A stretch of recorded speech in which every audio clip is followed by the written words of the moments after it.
Good afternoon, Your Honor. My name is Eric Urban. I'm here today representing the fire department concerning the fire investigation I conducted at 614 May Street during the afternoon of March 27th, 2020 at 2:30 p.m.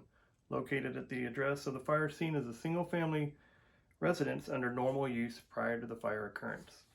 I began my investigation several minutes after the fire department was dispatched to a full alarm assignment to a structure fire 3 blocks away where 3 children were trapped inside.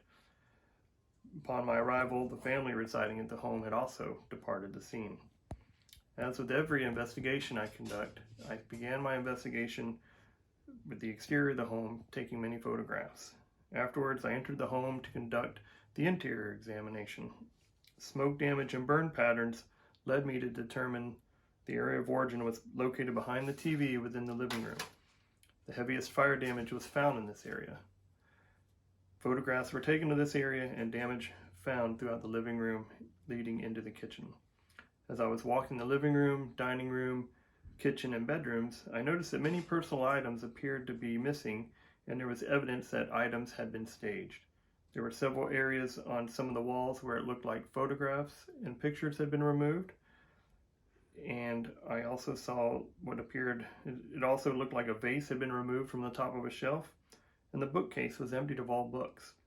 There was an unplugged late model TV on a desk, and several pieces of furniture which looked out of place due to their age and the relatively new appearance of the bookshelf at the time, along with other items. I then returned to the area of origin and noticed what was a distinct burned pour pattern, meaning there was a distinct burning and charring trail leading from behind the TV on the floor into the kitchen. This led me to believe that the cause of the fire was intentional, not accidental. More photos were taken within this area, and I collected samples from the pour pattern.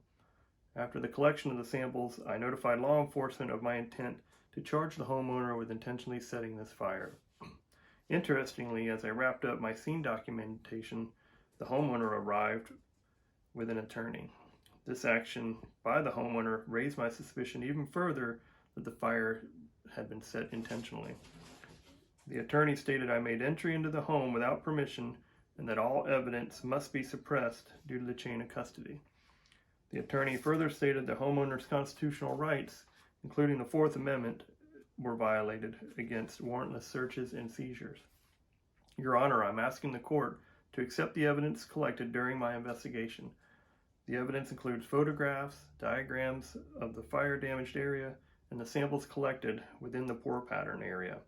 Several court cases show precedent that the court may accept this evidence, including Christian Reed Smith v. State, 2005, United States v.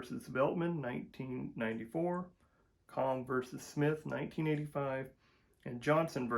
United States, 1948.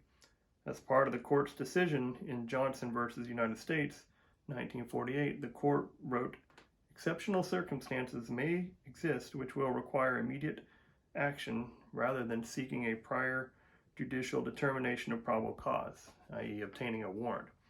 The intent of my collection of the samples was to prevent destruction or removal of such evidence.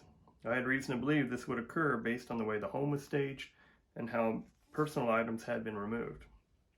Furthermore, and vitally, I believe my actions during the scene investigation were conducted under exigent circumstances, as I arrived moments after the fire department's emergency departure, and that my actions can be seen as an actual continuation of firefighting activities. I feel as though the letter and spirit of Michigan versus Tyler, 1978, was not broken, meaning my entry into the home was within a reasonable amount of time. Lastly, Your Honor, by not accepting the presented evidence, it is likely the homeowner will be free to possibly commit another intentionally set fire within a different residence. Intentionally set fires cause a great deal of damage and dollar loss across the United States. I ask that you take into consideration this graphic, which shows that according to statistics gathered by the United States Bomb Center for the year 2020 and presented in their 2020 arson incident report, residential fires accounted for more than 39% of the reported 7,039 total incendiary incidents. This court cannot allow potential arsonists to stand trial without supporting evidence. In closing, Your Honor, I urge you to allow the lawfully obtained evidence presented be accepted into court record to prevent further destruction and allow accountability. Thank you for your time.